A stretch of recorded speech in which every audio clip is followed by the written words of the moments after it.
Take it away. No, thank you. I'm Yannis Kasnesis. I'm a professor in chemical engineering at the University of Minnesota. I'm also founder of General Probiotics. What we do is we develop antimicrobial technologies to target multi-drug resistant pathogens in humans and in livestock. What we particularly work on is engineering probiotic organisms to express and secrete antimicrobial peptides. Using computational biology and synthetic biology techniques, we can engineer these antimicrobial proteins to target pathogens specifically and strongly.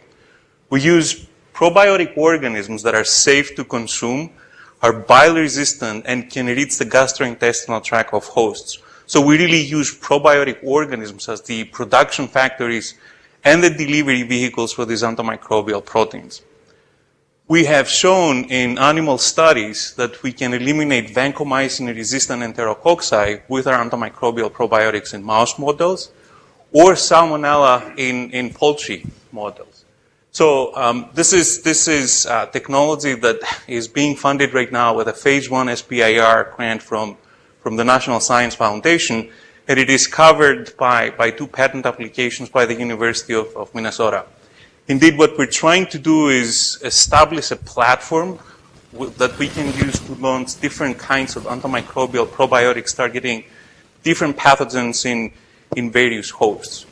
The aim overall, the strategy is nothing less than to develop a transformative antimicrobial technology to fight difficult to treat multi-drug resistant pathogens, to improve human health, and to secure safe food production. We are recruiting a team of talented engineers and scientists to get into the cycle of discovery, development, scaling up, testing. And what we're doing right now is seeking partnerships and financing to initiate the regulatory path to scale up manufacturing and to broaden our portfolio against different pathogens. Thank you.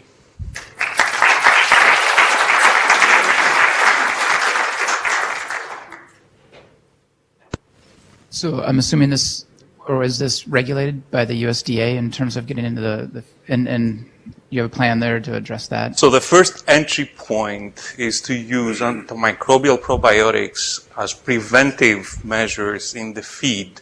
The USDA will take over.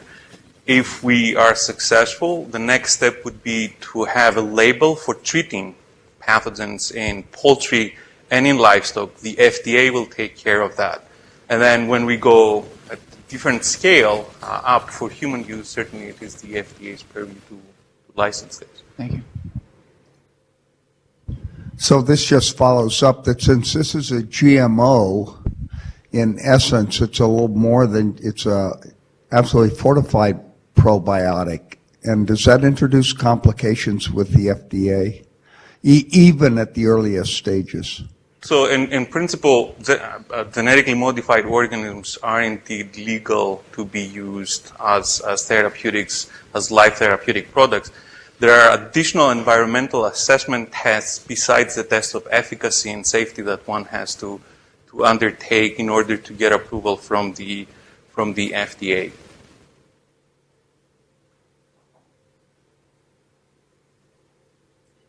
That's the same question as last time. If I'm an end consumer taking your drug, what does that look like? Am I drinking a Yoplait yogurt or? You can put it in Greek yogurt for sure, yes. Do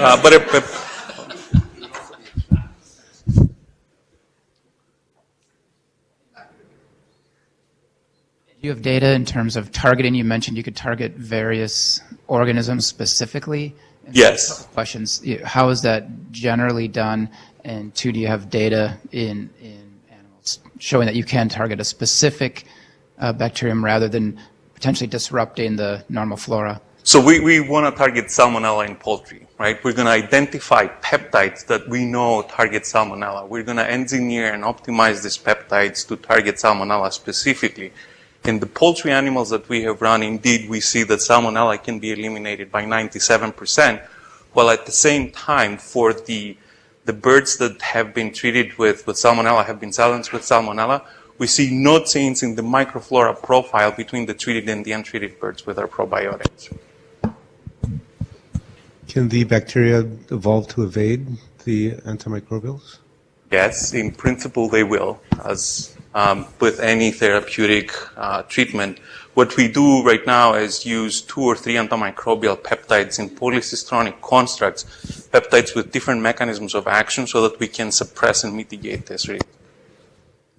Last question, you mentioned interest in human disease, and obviously you're focused on agriculture, but what are your plans for, or do you have plans for human conditions, human antimicrobial? So vancomycin-resistant enterococcal strains are clinical isolates from collaborators at the University of Minnesota. These are the ones that we're targeting right now. And then we're starting a collaboration with VA hospital MDs to target UTI E. coli. So we're in the phase right now of engineering the probiotic, having in vitro results, and then we're doing animal studies at this point. That clinical application be within general probiotics as well, or would that be a separate company? General probiotics. Same. Okay.